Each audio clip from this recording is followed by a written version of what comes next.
Ah oui, alors Olof, il est là en fait. Il est là sur le côté. Alors, on voulait parler aussi sur la paracha. On m'a demandé et j'ai trouvé que cette paracha elle était très intéressante parce qu'il y a un sujet très fort sur les femmes et qui est aussi connecté cette semaine, il y a quelques jours, c'était Rosh Chodesh et le début, le nouveau mois de Kislev qui va aussi être connecté au mois de Kislev. Comment la femme, elle est connectée à cette paracha, elle est connectée au nouveau mois et comment tout se reconnecte ensemble. Dans la paracha, on voit que Jacob, il se sauve de chez lui parce qu'il a peur d'être tué par son frère Esav vu qu'il a pris les bénédictions. Donc il se sauve de chez lui, il quitte la terre d'Israël, il va à Haran, il va donc dans un autre pays. Et là, en arrivant là-bas, il voit la plus belle fille du monde, Rachel. Il tombe amoureux sur le champ, le coup de foudre. Il l'enlace. Et quand il l'enlace, il se met à pleurer. Il l'embrasse d'ailleurs, on nous dit. Et il se met à pleurer. Et il va voir son père et se rendre compte que le père, en fait, c'est qui ? C'est le frère de la mère, donc c'est son oncle. Il lui demande donc la main de sa fille Rachel. Il lui dit, ok, sans problème, tu peux te marier avec ma fille Rachel, mais il va falloir que tu travailles 7 années pour la mériter. Donc Jacob, il travaille pendant 7 années pour mériter Rachel. Au bout de 7 ans, le soir du mariage arrive. Et voilà que, merci, Jacob et Rachel, ils savent que le papa Lavan, c'est un gros ripou, c'était le chef de toute la ville, tout le monde avait peur de lui. Et ils se disent, écoute, j'ai peur qu'il nous fasse un coup, que c'est pas moi qui te donne sous la roupa. Alors s'il te plaît, viens, on se fait des signes. Et ce soir, si tu vois que c'est bien les mêmes signes, et tu dis oui pour te marier avec moi. Et là, comme Rachel avait eu raison, comme elle a eu peur, on voit quoi ?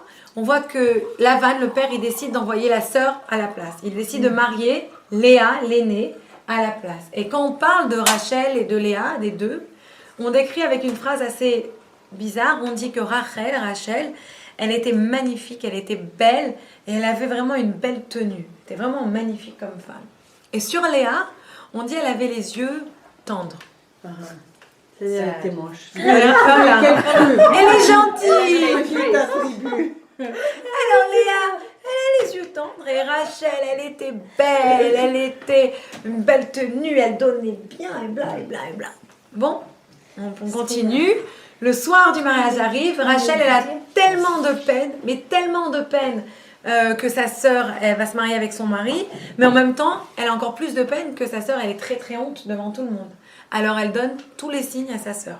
Il n'y a pas, je crois, un geste de générosité aussi grand que celui-là. Elle donne tous les signes à sa sœur. Sa sœur, elle arrive et on dit que, une petite parenthèse. C'est quoi les signes ? C'était des signes qu'ils avaient entre eux. Jacob et Rachel, ils avaient fait des petits codes secrets pour être sûrs que c'est les deux qui se marient. Et comme ce qui est arrivé, ce qu'ils avaient le plus peur est arrivé, le père, il a essayé de l'arnaquer, il a lui donné sa fille aînée à la place. Elle n'a pas voulu que sa sœur ait honte. Alors elle lui a donné les signes. Et on dit que les gens de la ville, ils voulaient lui dire à Yaakov que c'était interdit, que c'était pas la bonne. Mais ils avaient peur de se faire tuer par Lavan, qui est un gros ripou. Et on dit que c'est là l'origine des you-you sous la roupa, parce qu'ils étaient en train de dire Léa, ça va très vite comme ça, Léa. Et c'est pour ça qu'on fait you-you sous la roupa, d'après certains. Ça va dans Léa, et en fait, lui, il n'a pas compris. Il s'est marié, elle lui a fait les signes. Il s'est marié avec Léa. Surprise. Le lendemain matin, choc. Mais c'est pas Rachel, c'est Léa. Et il est obligé de rester marié avec elle. Il s'énerve, il va voir Laban. Le père, il lui dit, mais c'est quoi ça ? Il lui dit, c'est comme ça chez nous. On n'a pas l'habitude de faire passer la cadette avant l'aînée. Tu veux la cadette, tu travailles encore 7 années pour elle. Donc il a déjà travaillé 7 ans. Qu'est-ce qu'il fait ? Il va attendre 7 jours. Et 7 jours un peu de Sheva Brachot. Et au bout de 7 jours, il va se marier avec Rachel. Et il va travailler encore 7 années pour la vanne. Pour payer la dot. Il n'a pas attendu 7 ans pour se marier avec Rachel. Il a attendu 7 jours. Qu'est-ce qu'il a fait de la cadette ? Il l'a gardée. À l'époque, oui. Il pouvait se marier 10 fois. 2 pour le prix d'une. Oui. Il a actually eu plus que 2. Il en a eu 4 à la fin. Parce que chacune, elle va lui donner sa servante. Rachel n'arrive pas à avoir d'enfant, donc elle donne Bila, sa servante, à Yaakov. Et ça, elle dit peut-être que Dieu il va voir si ma servante elle a des enfants et pas moi, il va avoir de la peine. Et il va me donner des enfants. Et Léa, elle fait la même chose. Elle donne sa servante à Jacob. Et en tout, ça donne les 12 tribus. Léa, elle va avoir les 6 premiers. Réhouven, Shimon, Lévi, Yehuda, Issachar, Zevouloun. Rachel, elle va avoir les 2, Yosef et le petit dernier, Binyamin. Et les 2 servantes, Bila et Zilpa, elles vont avoir Dan, Naphtali, Gad et Asher. Ouais, et en tout, ça fait 12. Donc, en tout, il va avoir 12 enfants de 4 femmes. Et c'est les 12 tribus que l'on connaît. Alors maintenant, on va se poser quelques questions quand même. Allez, on aime les questions, on a dit. D'abord, c'est quoi cette comparaison? La Torah, en général, elle ne parle pas de manière négative d'une femme ou de la beauté, où elle ne va pas les comparer, elle, par rapport à lui. C'est pas son style. Pourquoi la Torah, elle est là, elle nous dit, voilà, Rachel, elle était belle, magnifique, charismatique, blablabla. Léa, elle avait les yeux tendres. Qu'est-ce qu'elle veut dire?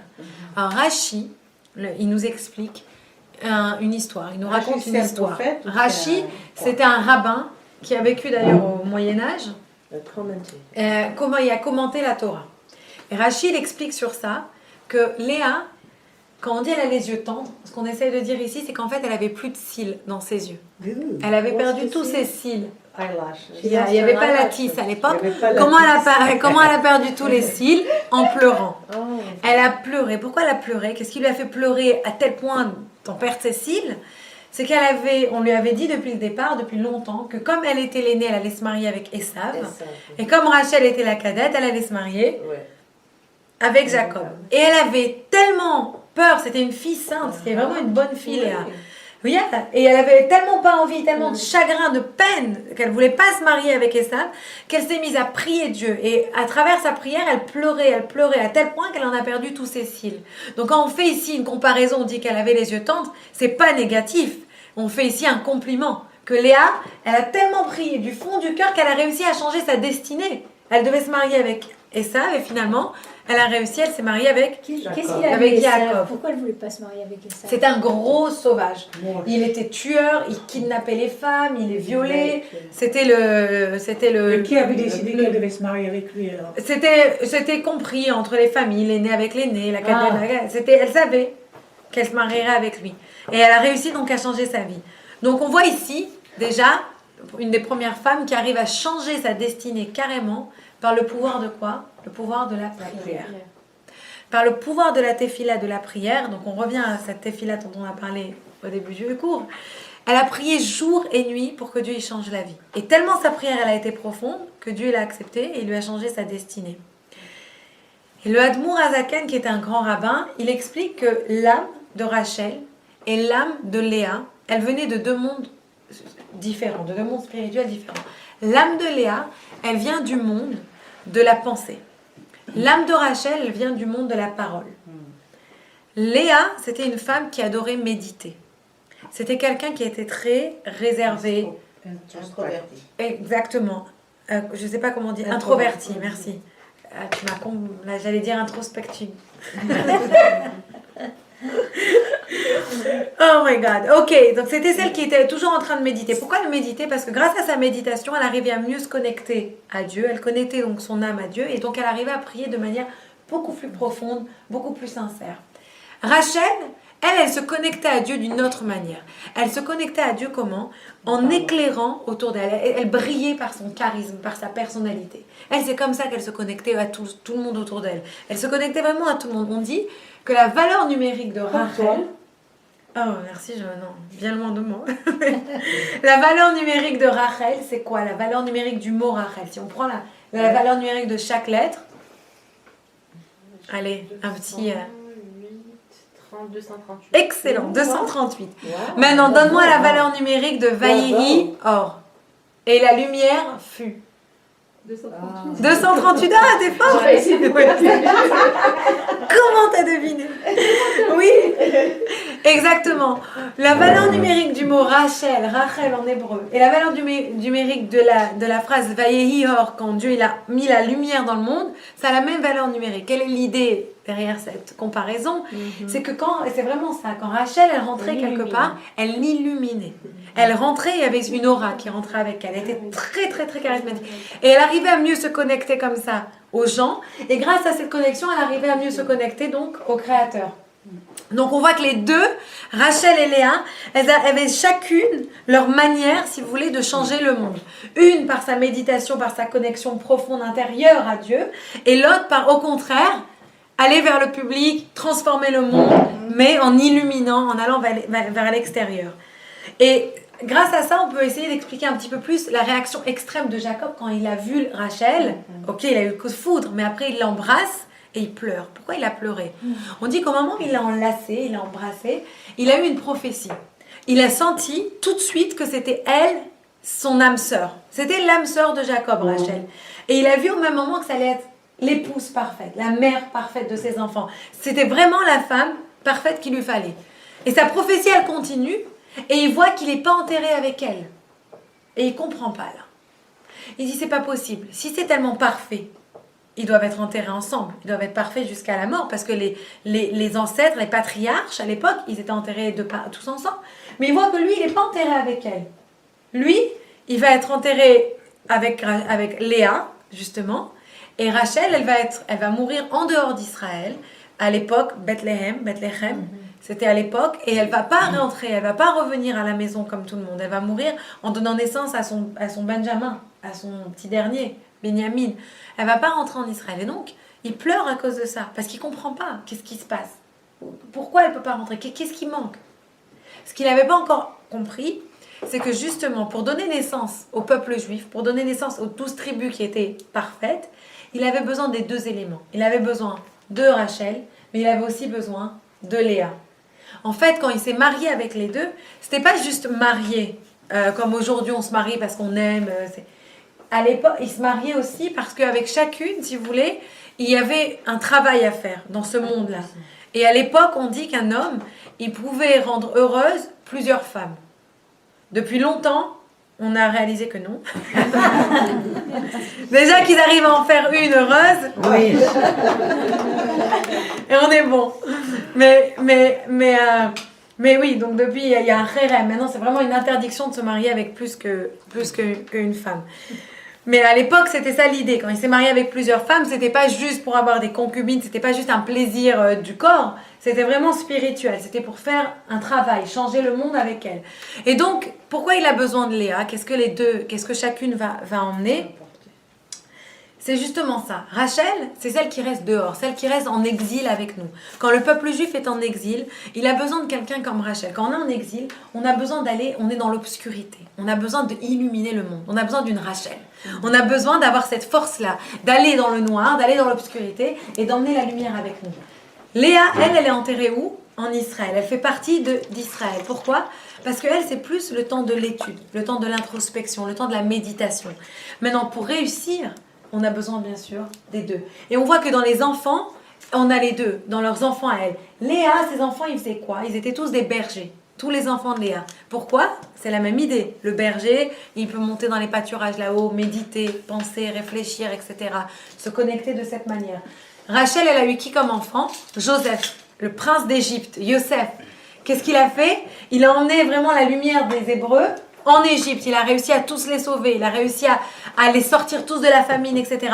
Donc on voit que même leurs enfants, ils ont continué leur travail d'une manière différente. Je vais essayer juste, comme il est un peu tard, d'arriver un peu plus vite. Les enfants de Léa, eux, ils nous apprennent comment prier, la méditation, la prière, comment amener la spiritualité dans le travail, dans le business, dans le monde, dans notre étude, etc. Rachel, elle, ses enfants, c'est différent. Ce qu'ils nous apprennent, c'est la manière dont on approche le monde. Binyamin, c'était un sadique, c'était un homme parfait. Pourquoi? Parce qu'il voyait que le bien partout. Joseph, il a été jeté en Égypte. Il a dû se battre avec la femme de Potiphar. Après, il a dû se battre parce qu'il a été jeté dans les prisons, dans les geôles égyptiennes. Il a toujours dû se battre pour faire valoir la vérité, pour se faire même reconnaître. Donc lui, il a réussi comment? On a deux sortes. On peut ou tout voir bien, ou on peut voir le mal, mais essayer de le transformer et faire avec ce qu'on a. Et enfin, on a les 4 fils de Bila et de Zilpa, des 2 servantes. Eux, qu'est-ce qu'ils nous ont appris? Ils nous ont appris 4 thèmes très importants qu'on a besoin en tant que juifs. Dan, comme son nom le dit, d'ailleurs, il s'appelle pas Dan, ton mari? Dan, c'est la justice. Justement, on dit, si quelqu'un, vous voyez, il est très très juste, il veut toujours la justice, il doit sûrement venir de la tribu de Dan. Dan, c'est lui, il nous a appris la justice. Et on voit que c'est très très juif, ça. Toujours les mouvements civils, etc. Vous avez toujours des juifs à la base quelque part, parce que c'est très important pour nous, la justice. On a Naphtali. Naphtali, lui, il nous apprend l'engagement, la connexion. On a Asher, qui nous apprend la plénitude. Apprendre à être satisfait. Et à ressentir Dieu en tout ce qu'on a, dans tout ce qu'on fait. Exactement. Asher, on dit, en petite parenthèse, c'est lui qui avait les champs des oliviers. Il avait les olives. C'était lui qui faisait l'huile, etc. Apprendre à presser quelque chose et de cette olive, savoir prendre le mieux, la meilleure huile qui sort de l'olive, ce qu'il y a de mieux dans l'olive. Et enfin, Gad, comme Gad Elmaleh, il nous a appris la reconnaissance. Dire merci. On revient à cette idée de reconnaissance qui est très importante. Et pourquoi c'est ça? Quelle est la connexion avec ce mois-là? Ce mois, c'est quoi? C'est le mois de Kislev. Et Rosh Chodesh, on fête quoi? On fête la lune. La lune qu'on dit qui est comparée à la femme. Quel rapport entre tout ça? Kislev, c'est le 3e mois de l'année, si on commence à compter depuis Tishri, Rejvan, Kislev. Kislev, c'est le 3e mois de l'année. Dans la Kabbalah, le chiffre 3, c'est un chiffre très, très, très positif. C'est un peu le chiffre de la vérité, le chiffre de l'harmonie. On dit que Dieu, il a son nom qui est écrit avec 4 lettres. Yud, He, Vav, He. C'est le nom de Dieu. Mais ces 4 lettres, si on les multiplie par 3, ça nous fait combien de combinaisons? Celles qui sont bonnes en maths, 12. Comme les 12 mois de l'année, comme les 12 tribus, et comme les 12 heures du jour. On voit que ces 12 combinaisons de Dieu, la manière dont Dieu il va se révéler dans le monde, ça va se révéler à travers, comme ces 12 tribus, comme on a dit, chacun, la prière, la justice, toutes les qualités qu'on a mentionnées maintenant. Et ça, on va les appliquer dans quoi? Dans les 12 heures de notre journée, dans les 12 mois de l'année. Quel est le mois de Kislev? Qu'est-ce qu'il représente? Le 3e mois. L'harmonie. Pourquoi l'harmonie? Parce 12, que... c'est 3. Oui, bravo. 12, c'est 3. 1 plus 2. Excellent. Oui, tout à fait. C'est quoi alors? Quelle est l'idée de ce 3, de ce chiffre kabbalistique, tellement mystique, mais tellement magique, mystérieux? C'est quoi le 3? Pourquoi le 3, il est tellement bien? Qu'est-ce qu'il représente? Pourquoi il représente l'harmonie? Le 1er mois, on dit il représente Chesed. C'est quoi Chesed? La bonté. Le 2e mois, on a Gvura, la sévérité. Et en 3e, on a quoi? Tiferet, qui est quoi? L'harmonie des deux. On voit qu'à chaque fois quand le chiffre 3 il arrive, c'est un mix des opposés qui viennent de le précéder. Si on n'a que la bonté, il n'y a pas de place pour la sévérité. Si on n'a que la sévérité, il n'y a pas de place pour la bonté. C'est quoi l'harmonie? C'est quoi une chose qui est harmonieuse, qui est gracieuse? C'est la balance. C'est la balance entre les deux. Savoir faire marcher les deux. Je vais vous donner un exemple avec un visage. Vous pouvez prendre quelqu'un qui a un super beau nez. Ok? Mais mettez-le dans un visage et le nez, il ne fit pas, il ne va pas dans son visage. Elle n'est pas belle quand même. Vous pouvez lui mettre le plus beau nez du monde. Amenez-le chez le meilleur chirurgien esthétique. Ça ne va pas dans sa tête. Il faut que le nez, il aille avec ta tête. C'est ça l'harmonie. L'harmonie, c'est quoi? C'est quand il y a les opposés qui vont ensemble. C'est pas grave, t'as ton nez, t'as ton œil, mais tout ensemble, ça fait un mélange, ça fait quelque chose d'harmonieux, de beau, etc. Exactement, je voulais dire. Donc, je suis fatiguée. On voit ça même dans les mois. Regardez, Tishri, il y a plein de fêtes. Il y a Kippour, Sukkot, Rosh Hashanah, plein de fêtes, ok? Attends, Tishri et Loul, c'est pas les fêtes? C'est avant les C'est Tishri. Et Loul, c'est juste avant Tishri. Slichot. Mais l'année, elle commence en Tishri. Rosh Hashanah, c'est le premier Tishri. Voilà, on se prépare. Donc, Tishri, on a plein de fêtes, plein de spiritualité. 2e mois de l'année, Rejvan. Plus aucune fête. Rien. Relax. 3e mois de l'année, Kislev. Qu'est-ce qu'on a ce mois-là comme fête? Hanouka. On voit encore une fois cette balance qui revient toujours. Et Hanouka, pourquoi c'est tellement intéressant? C'est quoi comme fête? La lumière. La fête de la lumière. On revient à cette idée de lumière, de Rachel qui éclaire le monde. Quel rapport maintenant avec la femme? Ce mois-là, il est très connecté à la femme. Parce qu'il y a 2 sortes de lumière. Pourquoi on a besoin de la lumière? Pour repousser l'obscurité. Donc on pourrait penser que l'obscurité, c'est quelque chose qui n'est pas positif. Mais l'obscurité, ça a aussi du positif. Ça a aussi une force. Ça a aussi une force, ça a aussi un charme. Pensez à un repas en amoureux, romantique, comme ça, avec les lumières tamisées. venez et mettez-leur un spot comme ça, oh, par-dessus, vous avez cassé l'atmosphère, vous avez tout tué, c'est pas possible. Pourquoi? Parce qu'il y a ce charme. Pourquoi? C'est quoi le charme? C'est qu'on se sent des fois plus à l'aise dans l'obscurité, on peut se lâcher, je sais pas, ça permet aux gens de jouer avec les ombres, soyons un peu romantiques. Mais je me lâche là. Mais c'est vraiment ça, c'est l'idée. L'obscurité, elle a un charme. Mais si maintenant vous lui mettez une lumière trop forte, vous l'avez brisé même ce charme. Vous n'avez pas reconnu la force de l'obscurité, vous n'avez pas reconnu son charme à l'obscurité. Qu'est-ce qui marche dans l'obscurité si vous êtes très douce, raffinée, subtile? Au lieu de mettre une grosse lampe, vous allez mettre quoi? Une bougie. Une bougie. Une lumière de la bougie. Au lieu de mettre le soleil, vous allez mettre quoi? La lune. La nuit, il y a quoi? La lune, pas le soleil. Ça laisse de la place à l'obscurité, mais ça donne quand même de la clarté. Et ça, c'est vraiment le travail de la femme juive. Le travail de la femme juive, c'est de trouver cette harmonie, d'emmener cette harmonie à la maison et d'allumer ces petites bougies qui vont éclairer l'obscurité, parce qu'un peu de lumière, ça repousse l'obscurité. Et cette lumière, elle va rester jusque dans la journée, jusque dans le jour et jusqu'aux 12 heures et aux 12 mois et à l'année de la personne. Et ça, c'est un peu l'idée comment on reconnecte le tout. Les opposés. Voilà. Et les C'est bon. 12 jours, les 12 Merci mots comme